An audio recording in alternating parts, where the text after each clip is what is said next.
Licenia Espinel y Washington Yepes comparten un diálogo con el invitado. En Punto Noticias hablamos de...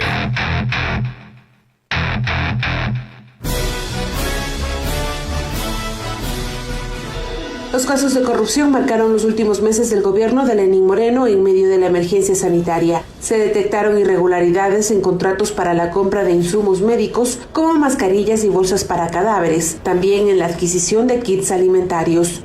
Frente a esto, el primer mandatario habló del nuevo sistema unificado de compras públicas para evitar las compras individuales e insistió en su pedido a la Asamblea para la aprobación de 2 leyes. En esas normativas se plantea que los bienes de los corruptos pasen a manos de los ecuatorianos, incentivos para quienes conozcan de bienes o dinero guardado producto de la corrupción se beneficien por hacerlo y una nueva ley que permitiría crear jueces penales anticorrupción. Además, el presidente dijo que planteará 2 reformas legales para que las sanciones penales sean mucho más drásticas en casos de corrupción durante alguna emergencia y para blindar la compra pública también en casos de emergencia. Sin embargo, César Litardo, presidente de la Asamblea, demandó del Ejecutivo una mayor coordinación para el trámite de normas y lamentó que la ley anticorrupción que aprobó el Legislativo en 2018 fuera vetada en su totalidad. Sobre este y otros temas hablaremos con Augusto Tandazo, analista jurídico y experto en asuntos petroleros.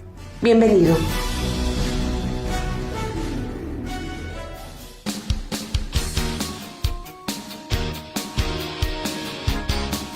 Con 8 minutos. Saludos cordiales al doctor Augusto Tandazo.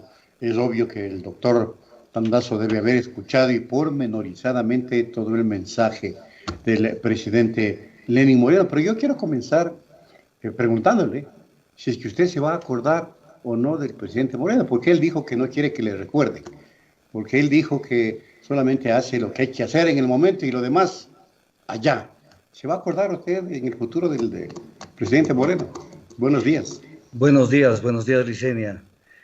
Nos vamos a acordar no solo el Ecuador, se va a acordar el mundo, porque lo sucedido en el Ecuador son hechos inéditos.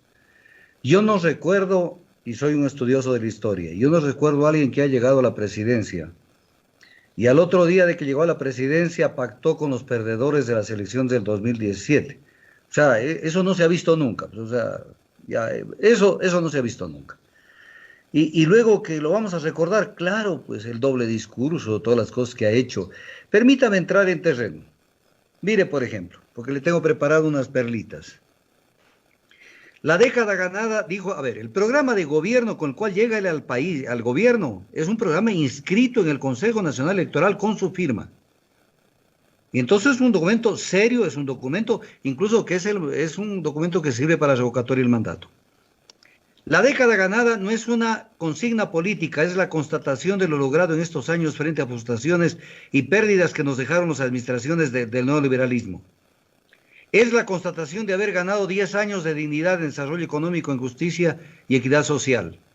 Luego dice, la visión neoliberal sueña con la austeridad, los recortes presupuestarios, los despidos, las privatizaciones y los paquetazos, que es lo que está haciendo. Hemos demostrado de manera eficiente que sabemos administrar el Estado, en la administración de Correa. Ya hemos construido los cimientos del edificio, ahora debemos levantar esta gran obra para consolidar con carácter irreversible los cambios revolucionarios.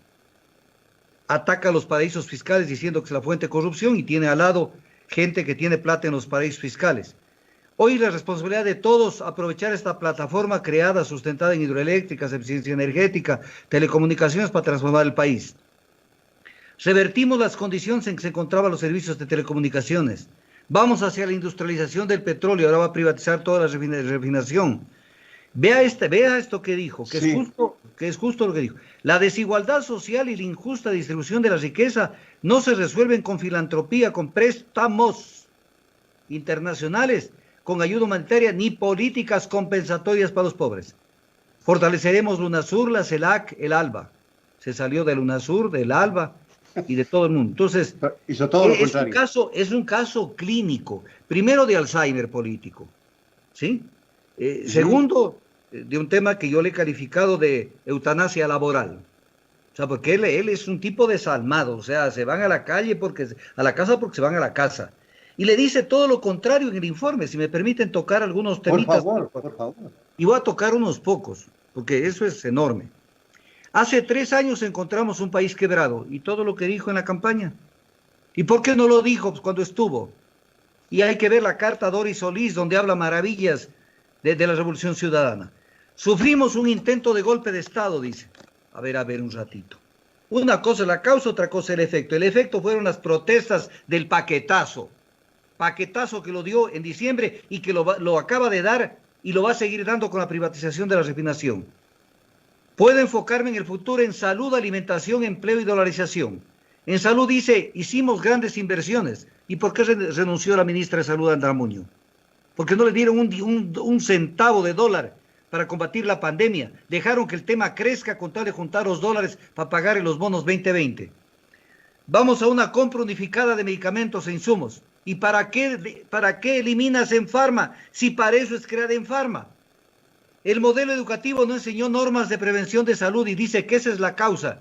Pero es que yo recuerdo una entrevista que le hicieron a Sonnenholzner, en la que fue en vivo, y le decía a una persona que tiene, del suburbio de Guayaquil, que tienen que aplicar normas sanitarias, lavarse las manos, y el tipo le contestó y le dijo, pero vicepresidente, si no tenemos agua. O sea, ¿cómo obligarle a un pueblo que tiene problemas, que tiene que tener una cantidad de insumos para protección de limpieza y etc. cosas? Hemos entregado más de 1 millón de kits alimenticios. Puede ser, no lo sé. ¿Pero a qué precio? O sea, dígalo completo. ¿A qué precio? ¿Con sobreprecio? Hoy tenemos un manejo claro de las finanzas. Sí es cierto. En eso sí creamos. Direccionado a pagar la deuda y a privatizar los activos del Estado. Hemos abierto puertas cerradas con varios países como Estados Unidos. Sí es cierto también, pero entregándoles la base militar de San Cristóbal. Luego, no tendríamos el respaldo de organismos multilaterales si no hubiéramos hecho bien las cosas. Sí es cierto, pero han hecho bien las cosas de acuerdo a los intereses del Fondo Monetario. Y eso quiere decir intereses de las transnacionales, no del país. Cuando habla del empleo dice, el acuerdo entre las partes es el corazón de la ley humanitaria. Es el chantaje. Si no firmas el acuerdo, te voto. Y es una violación al artículo 328 de la Constitución, que no permite disminución de las remuneraciones. El empresario dice, no podrá entregar utilidades mientras no se reactive la economía.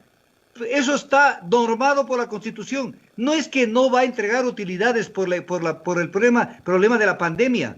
Si hay utilidades, se entregan. Si no hay utilidades, no se entregan. No es un tema que él va a decidir contra la norma del artículo 328 de la Constitución.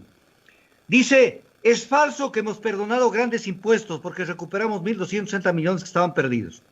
A ver, falso, porque no les cobraron las multas e intereses. ¿Y eso cómo se llama? Perdón, pues. Por eso se llama remisión tributaria. Entonces, ¿qué cree que somos imbéciles? El dinero de los jubilados y pensionistas es sagrado. ¿Cómo va a ser sagrado si vota gente con este tema de la reducción de la jornada laboral y hay despedidos? Mira, Washington, a la fecha más o menos hay 110,000 y más de gente que se ha desafiliado del seguro. Vamos a poner una media, que se baja la jornada al 80%, 70% de lo que es. Incluso los empresarios privados tienen la posibilidad de reducir la jornada al 50%. Va a haber una afectación a que esto no lo está diciendo nadie, Washington, que el IES va a recibir un 30-40% menos de aportes. Porque si se paga menos aportes, que eso está contemplado en el artículo 20 de la Ley de Apoyo Humanitario, entonces el IES va a quebrar. Si así no tiene cómo pararse. Entonces es un golpe directo a los pensionistas y jubilados. Hemos logrado que vayan muchas personas a la cárcel, pero menos los de ellos. Felicito a los policías y militares que estaban en primera línea cada vez que los necesitaba el país. Pero claro, pues en primera línea para reprimir. Pero cuando los mandaron al tema de la pandemia, se quejó el mismo ministro de Finanzas, de Defensa, que no tenían insumos médicos, insumos médicos para poderse defender de todo el problema que tenían con el tema de la pandemia. Entonces, dice, las instituciones de seguridad social, ISFA y ISPOL y el IES mantendrán autonomía. Claro, ahora lo dices, pero cuando mandaste la ley de finanzas públicas, le estabas quitando autonomía y le pasabas a depender económicamente del ministro de Finanzas.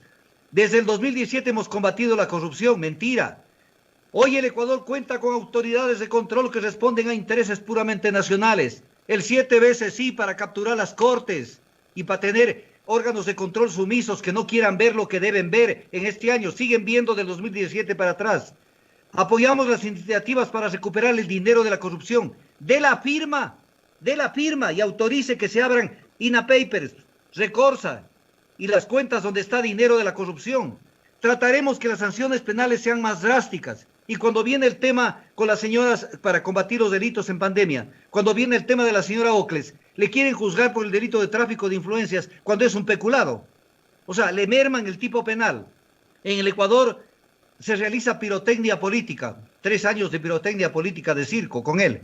La pandemia alteró programas y proyectos que estaban en marcha. ¿Cuáles? El Tren Playero, el único que de algún rato habló de un proyecto estúpido, que nunca lo llevó adelante.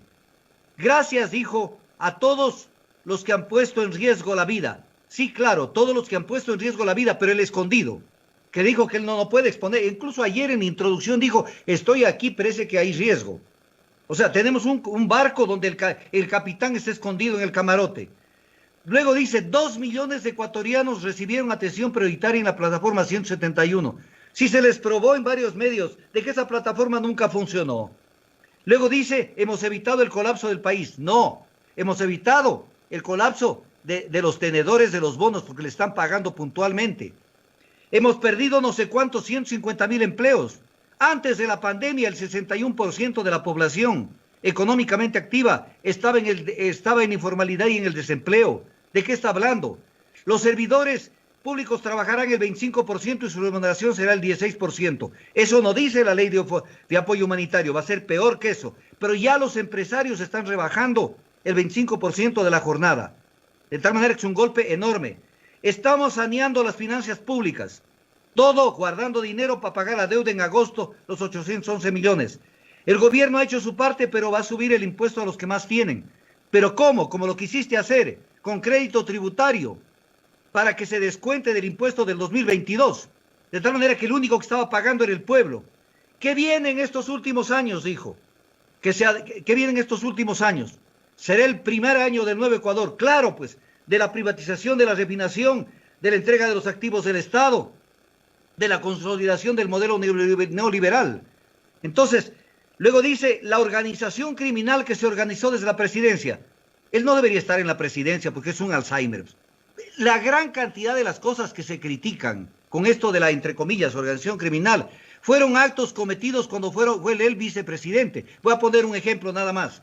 Caso de Brecht, fue en los años que él fue vicepresidente. Endeudamiento, cuando él fue vicepresidente. Entonces, que no venga con cosas. Luego dice que la solución que él ha encontrado en este momento ya es el eslogan, es el sustituto de pan, techo y empleo. Fuerza, justicia y amor. Entonces yo le digo, fuerza contra el pueblo, justicia persecutoria contra quienes lo llevaron al poder, amor a los paraísos fiscales, a las transnacionales, a los grandes empresarios nacionales y extranjeros, al neoliberalismo. Ese es el proyecto de él. Y nos toma del pelo encima él y Litardo, porque Litardo también se mandó sus cosas allí. Si Litardo estaba en otro país. Litardo comienza diciendo, hemos defendido la salud, el empleo y salvado vidas. Luego dice, la lucha activa contra la corrupción la hemos realizado para recuperar lo robado. ¿Qué fiscalización? ¿Acaso no aprobaron el que se abran el tema de los de INA Papers? Hemos expedido 17 leyes para beneficio del pueblo. Mentira. Y luego dice, ningún cuerpo legal ha entrado en vigencia por el Ministerio de la Ley. Claro, porque hay el acuerdo neoliberal, había. Ahora entran ya al 4º año y ahora sí la cosa les va a poner de otra manera. Pero lo más grave fue que los 2 presupuestos generales del Estado, 2019 y 2020, entraron por el Ministerio de la Ley, pues, donde le dieron un cheque en blanco al presidente que haga lo que le dé la gana. Atacó al virus de las noticias, Litardo.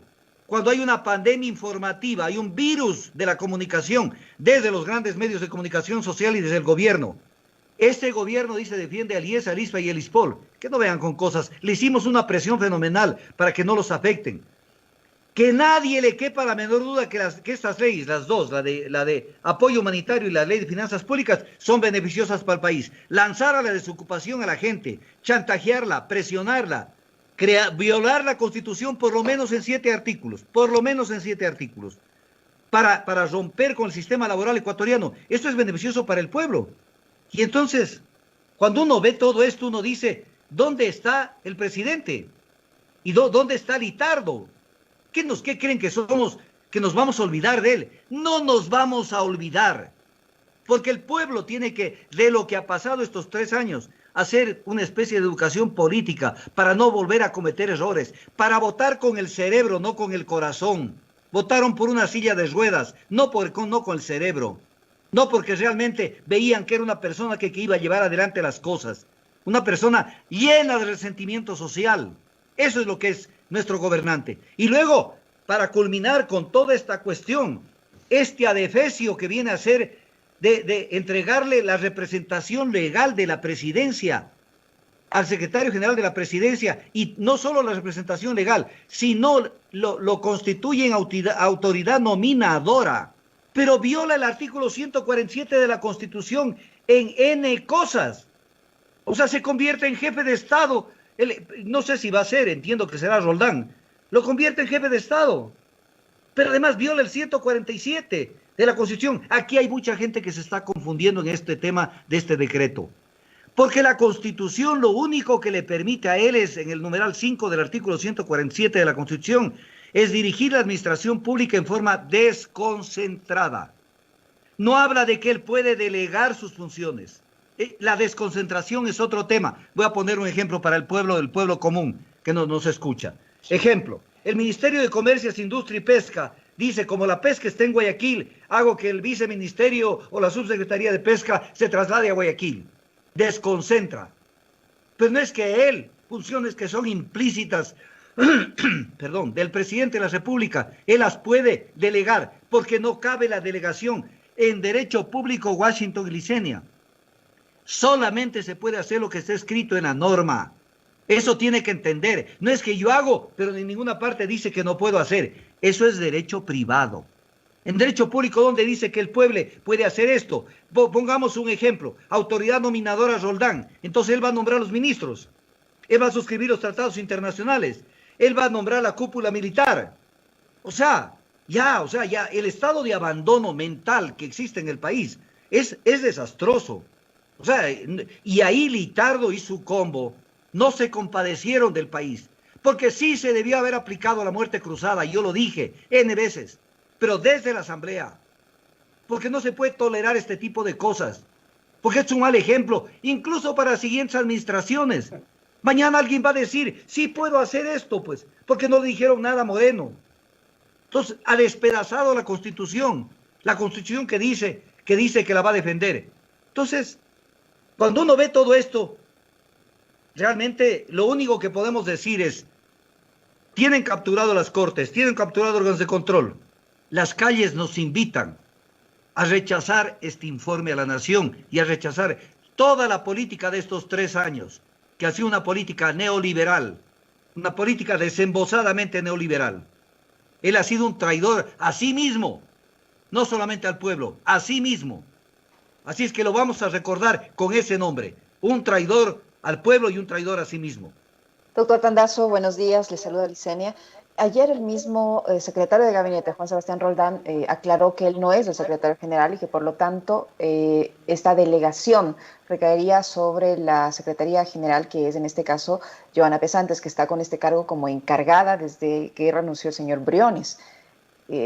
¿Cómo entender entonces allí esa delegación? A ver, ¿cómo entender que la secretaria jurídica de la presidencia tenga esa representación? A ver, la representación legal, por si acaso nos están queriendo confundir, no es porque ella es abogada, porque la representación legal la puede tener un economista, un ingeniero, un odontólogo, el que sea, pues. Le está dando la representación legal de la presidencia a través de ese decreto. Entonces hay que entender a dónde quieren ir con este tema. Ahora, entonces la señora Pesán sería lo mismo que dije en vez de Roldán, sería la entidad nominadora. Pero no solamente eso, sino que a la secretaria jurídica de la presidencia le dan funciones, escúcheme esto, Licenia, de asesorar a las instituciones públicas legalmente, violando la ley orgánica de la Procuraduría General del Estado. Esa es una competencia del Procurador General del Estado. Yo no lo defiendo porque encima me parece que no ha ejercido bien sus funciones, pero hay que institucionalizarlo al país, pues. Él es el que hace asesoría al Estado y absuelve las consultas de la función pública que tienen carácter vinculante, la absolución de consultas. Y entonces le ponen en ese decreto también esas funciones a la Secretaría Jurídica de la Presidencia. Entonces, ¿de qué estamos hablando? O sea, ¿qué es violación? Lo nombre a él o a Perico de los Palotes, secretario general de la Presidencia. No cambia absolutamente nada. El que sea abogada no cambia absolutamente nada. Ella no puede ser representante porque hay el 141 de la Constitución. El presidente es el jefe de Estado. Entonces, vamos a poner un ejemplo. Mañana el Ecuador suscribe un tratado internacional. ¿Qué le piden? Que acredite su condición. ¿Y quién tiene que firmar? La representante legal, pues. Porque el representante legal es el que concurre a suscribir documentos. Entonces, un tratado internacional lo va a suscribir la señora Pesantes. Pero además, aquí hay un tema de fondo también. Es un bypass a la Constitución. ¿Por qué? Porque la Constitución prevé juicios políticos a ministros. Y por más que él ponga que tendrán el rango, no son ministros. Entonces llega el momento donde si la Asamblea dice, le voy a seguir un juicio, salen con la babosada. Es que no es ministro, pues, es secretario general de la Presidencia. Pero en el fondo les vale un comino la norma jurídica, la Constitución, la palabra. Lo dicho en la campaña.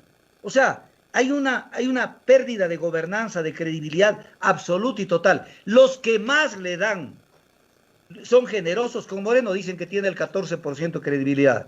Pero la encuesta del diario El Mercurio de Cuenca dice que tiene el 4.1%. Y se sostiene. Entonces uno dice, ¿qué es esto? Ahora, pero, sí. Augusto, permíteme, porque el tiempo se nos agota. El gobierno dice que ha sido un gobierno de grandes ejecutorias. 43.000 millones que han sido invertidos en salud, educación, vivienda, seguridad, ayuda social. Es el gobierno que más ha recaudado tributos en la historia de este país. Es decir, ese discurso contrasta con lo que tú acabas de decir.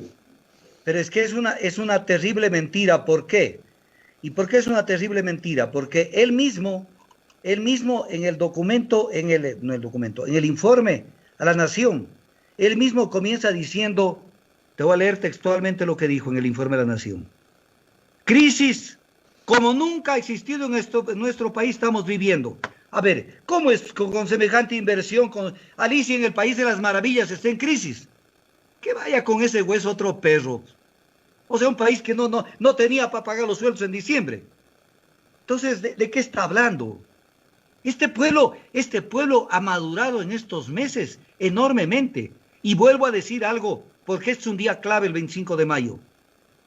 La fuerza pública tiene limitaciones respecto de su accionar, limitaciones que están ya advertidas por la Comisión Interamericana de Derechos Humanos, advertidas por la Alta Comisionada de Derechos Humanos, advertidas por el Consejo Económico y Social de las Naciones Unidas, advertidas incluso por la Corte Constitucional, que emitió una resolución el 22 de mayo y dijo que la protesta es viable siempre que se cumplan tales cosas y que se debe respetar el debido proceso y el uso proporcional de la fuerza progresivo.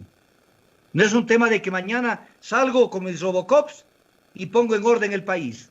Aquí va a haber más muertos por todo el desastre económico de este país que por el COVID o por cualquier cosa. Sí se dieron el lujo hasta de esconder el número de muertos. Ya más que eso, fuimos el ejemplo. En todo el mundo decían que no pase lo de Guayaquil. Tenemos que hacer, no solamente Bukele en El Salvador, eso lo dijo Brasil, lo dijo Argentina, lo dijo el mundo. Fuimos el mal ejemplo de todo ello. Y sin embargo dice, fíjate el flaco favor que le hizo a Sonnenhorster. Dice, le felicito a mi vicepresidente, estuvo en primera línea en el combate con la pandemia, él se encargó. Lo que le está diciendo, oye, se te fue de las manos todo, no pudiste manejar. Lo mismo pasó en octubre.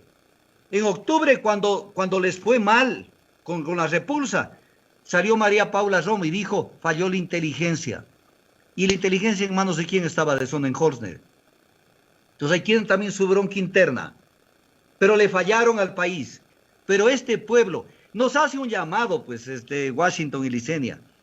En un momento de eso se emociona porque tiene esos momentos de crisis. Y dice, los que vencieron en Pichincha nos dieron ese carácter indómito. Ya pues, perfecto, presidente Moreno. Pero no mandarás a reprimir a los que tienen el carácter indómito, porque eso sería un doble discurso. O sea, tenemos que ser sumisos entonces. Sumisos hoy, indómitos en 1822. Pero doctor, ahí hay la advertencia que la ha formulado el propio señor Roldán, en el sentido de que quienes salgan a protestar y provoquen, no sé, una protesta pacífica, por ejemplo, serán los responsables de los contagios y tendrán la respectiva sanción. Sí, no solamente eso, dijo algo más directo. Dijo que con el tema a ver, le voy a decir exactamente lo que dijo. Si esas personas deciden protestar, que lo hagan en el marco de la ley. No entiendo. Si lo vulneran, el peso de la ley caerá sobre ellos. Entonces yo le quiero recordar esto. El artículo 98 de la Constitución dice que los individuos y los colectivos podrán ejercer el derecho de la resistencia frente a acciones u omisiones del poder público que vulneren o puedan vulnerar sus derechos constitucionales. Son como 8 normas constitucionales que la está violando con el decreto que ya dictó para la reducción de la jornada laboral. ¿O no es castellano cuando la Constitución dice que no se puede reducir las remuneraciones? Y que los derechos del trabajador son irrenunciables. Y que es nula toda estipulación en contrario. ¿Eso qué es? ¿Castellano? ¿O es chino? ¿O qué es?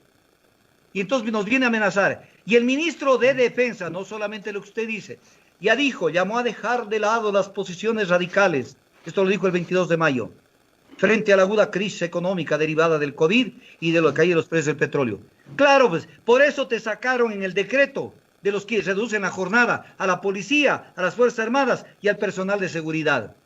Si yo fuera militar en este momento, le presento la renuncia en gajo y le digo, yo no me puedo beneficiar de lo que usted me quiere estar dando, porque lo que usted está queriendo es que yo tenga este beneficio para reprimir al pueblo. La dignidad no se compra en un supermercado.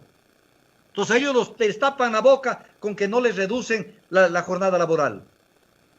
Y entonces salen inmediatamente a amenazar. A ver, ¿cómo lo manejan el tema? Eso no es así. Pero ayer el pueblo ya salió y hizo un sonoro cacerolazo en la ciudad de Quito. No sé si en otras provincias. Es un sonoro cacerolazo, pero desde la semana pasada hubieron provincias.